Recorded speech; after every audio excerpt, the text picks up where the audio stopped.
किसी ने क्या खूब कहा है कि जंगल में जो सीधे पेड़ होते हैं वो सबसे पहले काटे जाते हैं, और जो टेढ़े मेढ़े तिरछे पेड़ होते हैं उस सदियों तक जंगल में खड़े रहते हैं। एक बच्चा अपने पिता के साथ एक जंगल में घूमने के लिए जाता है।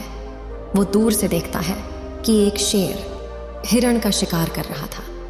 यदि आप महात्मा बुद्ध के विश्वासी हैं तो इन दिव्य उपदेशों को ध्यान से सुने। इस वीडियो को पूरा अंत तक देखें, वरना बाद में बहुत पछताना पड़ेगा। अपने कीमती समय को फालतू के शॉर्ट्स वीडियो की जगह यहाँ लगाए, कुछ नया सीखने को मिलेगा। उस बच्चे के मन में ये दृश्य देखकर एक करुणा का भाव उदय होता है। वो अपने पिता से कहता है कि पिताजी, ये हिरण तो कमज़ोर है और वो शेर उसको खा रहा है। हमें उस हिरण को बचाना चाहिए। यह सुनकर पिता कहते हैं, लेकिन वो शेर भी तो भूखा है। अगर तुम हिरण को बचाओगे तो तुम शेर के लिए बुरे बन जाओगे। तो इस परिस्थिति में तुम क्या कर सकते हो? अब ये बात हम सबके लिए सोचने की है कि एक जगह जहां हम किसी का फायदा कर रहे होते हैं, दूसरी जगह किसी का नुकसान कर रहे होते। जैसे एक सिक्के के दो पहलू होते हैं, उसी तरह अच्छाई और बुराई के भी दो पहलू होते हैं। तो सवाल ये है कि किसी आदमी को कोई अच्छा काम करना है, अच्छा बनना है, तो वो किस तरह का काम करे जो किसी को आहत ना हो जाए। तो आज की जो कहानी मैं आपको सुनाने वाला हूँ उसमें आपको कर्मों का पूरा ज्ञान मिलेगा कि असल में कर्म क्या है और कर्म, अच्छे कर्म क्या होते हैं। इससे पहले कि आप इस कहानी में खो जाएं, तो चलिए कहानी शुरू करते हैं। बात उस समय की है जब गुरुकुल में शिक्षा हुआ करती थी। मतलब गुरुकुल में बच्चे सीखने के लिए जाते थे, वहीं पर रहते थे, वहीं पर प्रकृति का आनंद लेते थे और वहीं पर अपनी शिक्षाएं ग्रहण करते थे। ऐसे ही वेणुवन गांव का मोहन नाम का युवक गुरुकुल में पढ़ाई करने के लिए जाता है। उसके माता पिता उसे बचपन में ही उस गुरुकुल में भेज देते हैं। गुरुकुल में जाने के बाद कुछ सालों तक वो अपने सहपाठियों के साथ बहुत अच्छी शिक्षा ग्रहण करता है। उसे वहाँ पर जीवन के सिद्धांत सिखाए जाते हैं। उनमें से एक सिद्धांत ये सिखाया जाता है कि हमेशा भलाई का काम करो, अच्छा काम करो, सबकी मदद करो। ये ज्ञान मोहन के दिमाग में बहुत गहरे से बैठ गया था।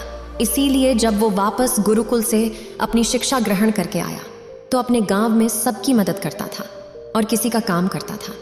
कोई भी युवक उसे कोई काम करने के लिए कहता तो वो मना नहीं करता था। लेकिन जैसे जैसे समय बीतता गया, एक दिन उसने अपने कानों से छुपकर सुना कि गांव के कुछ ही युवक उसका मजाक बना रहे हैं। वो सब कह रहे हैं कि वो तो फायदा उठाने के लिए है, उसके तो मजे लो, उसका लाभ उठाओ जितना हो सके। वो किसी के काम को मना नहीं करता। वो दूसरा काम करने के लिए अपना काम भी छोड़ देता है। बताओ वो कितना मूर्ख है। ये सुनने के बाद मोहन के कानों में खून उतर आया। वो निष्पक्ष भाव से सबकी मदद करता था, सच्चे दिल से करता था। लेकिन बदले में उसे क्या मिला, ये सुनकर उसका दिल सहम गया और उसने मन ही मन में निश्चय किया कि आज के बाद वो किसी की भी मदद नहीं करेगा। और अब मोहन गांव का ऐसा युवक बन चुका था जो किसी की मदद नहीं करता था। चाहे कोई कितनी भी परेशानी में क्यों ना हो, मोहन को कोई फर्क नहीं पड़ता था। मोहन का ये बदलाव देखकर सब गांव वाले आश्चर्यचकित रह गए। कल तक जो दया का सागर था, इतना दयालु था, कुछ ही समय में इतना निर्दयी बन गया। ये देखकर मोहन के माता पिता को भी उसकी बहुत चिंता हुई। उन्होंने अपने बेटे से पूछा कि बेटा ऐसी क्या बात हो गई, तो वो इतना क्यों बदल गए हो? तो मोहन ने कहा, हाँ, इस जमाने में किसी की भलाई करके कुछ हासिल नहीं होगा। ये बात मैं महसूस कर चुका हूँ। मैंने जीवन में जितने भी गुरु उच्च शिक्षा ग्रहण की, उस सारी शिक्षा बेकार चली गई, वो व्यर्थ हो गई। क्योंकि ये संसार किसी का नहीं है। सच्चे दिल से कोई किसी की मदद कर दे, उसको बेवकूफ़ समझा जाता है। और ये कहते कहते मोहन वहीं पर रोने लगा। और इसके बाद मोहन बहुत परेशान रहने लगा। उसके माता पिता पहले वाला मोहन चाहते थे, वे वही मोहन चाहते थे जो सब लोगों की मदद करता था। लेकिन उनका बेटा कहीं दूर निकल चुका था। दिन ब दिन हालत और भी गंभीर होती गई। एक दिन उनके माता पिता को पता चला कि पड़ोस के गांव में एक बौद्ध भिक्षु आया हुआ है और वो मानव स्वभाव के बारे में बहुत सारी बातें बता सकता है। इसीलिए मोहन के माता पिता मोहन को लेकर उस बौद्ध भिक्षु के पास पहुंचते हैं। जब वो उस गांव में घुसते हैं तो एक औरत एक बौद्ध भिक्षु को बहुत जला कटा सुना रही थी और उसको कह रही थी कि उनको शर्म नहीं आती, भीख मांगने के लिए आ जाते हैं। सुबह सुबह अपना काम तो नहीं करते, दरवाजे पर आकर खड़े हो जाते हैं और पता नहीं ऐसी क्या क्या बातें। लेकिन बौद्ध भिक्षु तो भिक्षा मांग कर ही खाते हैं, उन्हें तो सब कुछ सहना पड़ता है। इसीलिए वो बौद्ध भिक्षु एकदम शांत खड़ा हुआ था, उसमें क्रोध का भाव तिनका मात्र भी नहीं था। और जब उस भिक्षु को उस घर से भिक्षा नहीं मिली तो दूसरे घरों की तरफ निकल गया। यह सारा दृश्य मोहन भी देख रहा था। इसके बाद उसके माता पिता उस गांव के लोगों से पूछकर उस बौद्ध भिक्षु के ठिकाने पर पहुंचते हैं। वहां पर पहुंचकर वो देखते हैं कि ये वही भिक्षु था जो गांव से भिक्षा मांगकर वापस लौट आया था, जो गांव में भिक्षा मांग रहा था और जिसे वो औरत जली कटी सुना रही थी। उसे देखने के बाद मोहन और उसके माता पिता ने उसे प्रणाम किया और वो वहीं पर बैठ गए। उसके बाद मोहन के माता पिता ने सारी परिस्थिति उसे बयां कर दी। उन्होंने अपने बेटे का जिक्र करते हुए बताया कि ये हमारा बेटा पहले बहुत दयालु हुआ करता था, सबकी मदद करता था, लेकिन अचानक पता नहीं ऐसा क्या हुआ कि अब ये किसी की मदद नहीं करता। कोई इसके सामने मर भी रहा होता है तब भी बिल्कुल उसे पानी भी नहीं पिलाता। ऐसा स्वभाव हो गया है। इसका हम कुछ समझ नहीं पा रहे कि ये बदलाव अचानक से हुआ कैसे। इससे पहले कि वो बौद्ध भिक्षु को जवाब देता, वो औरत जो गांव में उस भिक्षु को जली कटी सुना रही थी, वो अपने बेटे को लेकर वहीं पर पहुंच गई और हाथ जोड़कर उस भिक्षु से प्रार्थना करने लगी कि मेरा बेटा बहुत बीमार है। अचानक से ये बुखार आया और गांव के लोगों ने बताया कि आप इसकी मदद कर सकते हैं, कृपया करके मेरे बेटे को ठीक कर दीजिए। ये सुनकर वो बौद्ध भिक्षु तुरंत उस बच्चे का उपचार करने में लग जाता है और कुछ ही देर बाद औषधियाँ देने के बाद वो बच्चा बिल्कुल स्वस्थ हो जाता है। ये सब देखकर वो औरत उसे कुछ भिक्षा देकर प्रणाम करके वापस लौट जाती है। ये सारा दृश्य मोहन भी देख रहा था। मोहन के मन में एक सवाल उठ रहा था और जब वो इसका कोई जवाब नहीं ढूंढ पाया तो उसने उस बौद्ध भिक्षु से पूछा, शायद आपने पहचाना नहीं, ये वही औरत थी जो आपको जली कटी सुना रही थी, जो गांव में आपको भिक्षा देने से मना कर रही थी। शायद आपने उसे पहचाना नहीं तो आप उसकी मदद नहीं करते। ये सुनकर वो बौद्ध भिक्षु मुस्कुराने लगता है।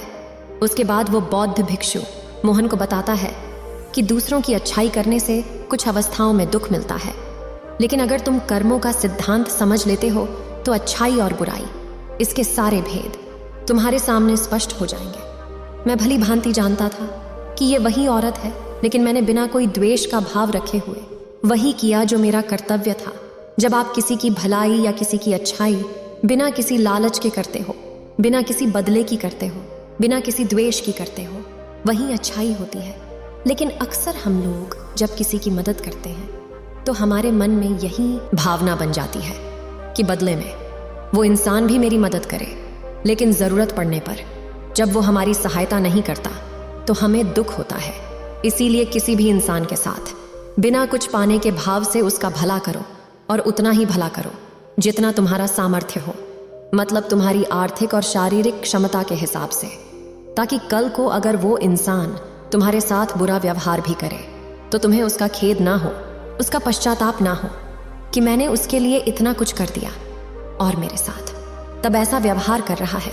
इसीलिए किसी का उतना ही भला करो जिससे तुम आहत ना हो। दूसरी बात, किसी दूसरे परिवार के झगड़े के बीच में तुम कभी मत पड़ना। अगर कोई पति पत्नी आपस में लड़ रहे हैं और वो पति अपनी पत्नी को पीट रहा है और तुम उसे बचाने के लिए पहुंच जाते हो कि तुम भाई औरत को क्यों पीट रही हो, तो ऐसा करना तुमको संकट में डाल सकता है, क्योंकि वही औरत जिसकी तुम मदद करने के लिए गई हो वो यह कह सकती है कि ये हमारी आपस की बात है, तुम्हें से क्या लेना देना, और इसका तुम्हारे पास कोई जवाब नहीं होगा। इसीलिए दूसरे के फटे में कभी टांग मत डालना। अगर ऐसी स्थिति कभी पैदा हो जाए, कोई तुमसे मदद मांगे तो दरबारियों तक खबर पहुंचा दो, अदालत उसका फैसला करेगी। तीसरी बार अपने विवेक का इस्तेमाल करो, अपनी आंखें खोल कर देखो कि किसे वास्तविक रूप से मदद की जरूरत है और कौन ढोंग कर रहा है, क्योंकि अक्सर लोग दया का पात्र होने का दिखावा करके आपको बेवकूफ बनाकर आपसे मदद ले लेते हैं। जैसे कि आज के युग में हम बहुत सारी जगहों पर देखते हैं, बस अड्डों पर, रेलवे स्टेशन पर, कि बहुत सारे छोटे छोटे बच्चे भीख मांगते रहते हैं। अब उसमें दो स्थिति पैदा होती है। अगर आप उनको भीख देते हो तो आप भीख मांगने को बढ़ावा देते हो, और अगर भीख नहीं देते हो तो वो बच्चा शायद आज खाना भी नहीं खा पाए। इसीलिए ऐसी स्थिति में आपको अपनी बुद्धि का इस्तेमाल करना चाहिए। आप उसको पैसे देने की बजाय खाना खिला सकते हो या कुछ किताबें दिला सकते हो। इसीलिए सही तरीके से मदद करने के लिए विवेक का होना बहुत जरूरी है, वरना तो आपके धन का दुरुपयोग ही होगा। और एक बात जो समझने की है कि किसी की भलाई करनी है तो खुद की भलाई करो, क्योंकि अगर तुम खुद जीवित हो गए, अगर तुम खुद बदल गए तो पूरा जमाना अपने आप ही बदल जाएगा। इसीलिए कहीं आपने अपने मन में ये भ्रम तो नहीं बना रखा है कि मैं तो अच्छा इंसान हूँ और मैं दूसरों की मदद करता हूँ, तो वो तुम्हारा अहंकार का रूप है।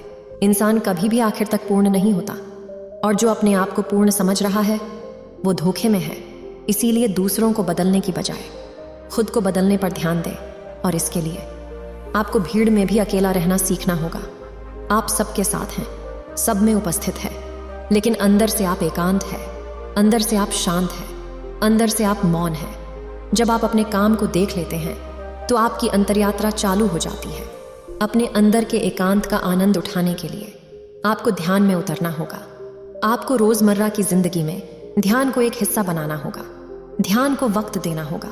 उसके बाद आप पाएंगे कि आपके अंदर एकांत के समान आनंद इस दुनिया के किसी मोह में नहीं है, किसी वस्तु में नहीं है, किसी वासना में नहीं है। नदी के किनारे पड़ा हुआ छोटा सा पत्थर भी उस नदी के बहाव से कट कट कर बहुत मुलायम हो जाता है। उसमें कोई दरार, कोई कोना नहीं बचता। उसी तरह ध्यान के निरंतर बहाव में बहने से उसी तरह निर्मल हो जाता है, जिसके बाद हम किसी भी चीज़ को महसूस कर सकते हैं, जिसके बाद हम वर्तमान का मतलब समझते हैं, जिसके बाद हमारे अंदर करुणा का उदय होता है। वो करुणा जो किसी विषय वस्तु से नहीं जुड़ी हुई। इसीलिए आज से ही अपनी अंतर्यात्रा चालू कर दें, अपने जीवन के आनंद को पहचानें, क्योंकि इंसान की जिंदगी बहुत छोटी होती है, पता नहीं कब आखिरी सांस आ जाए। तो जीवन के जो पल बचे हैं उन्हें उस परमानंद में बिताओ। उम्मीद है आप सभी को यह वीडियो अच्छी लगी होगी। अगर आप बुद्ध के सच्चे विश्वासी हैं तो चैनल को सब्सक्राइब और वीडियो को लाइक करके कमेंट में नमो बुद्धा लिख दीजिए।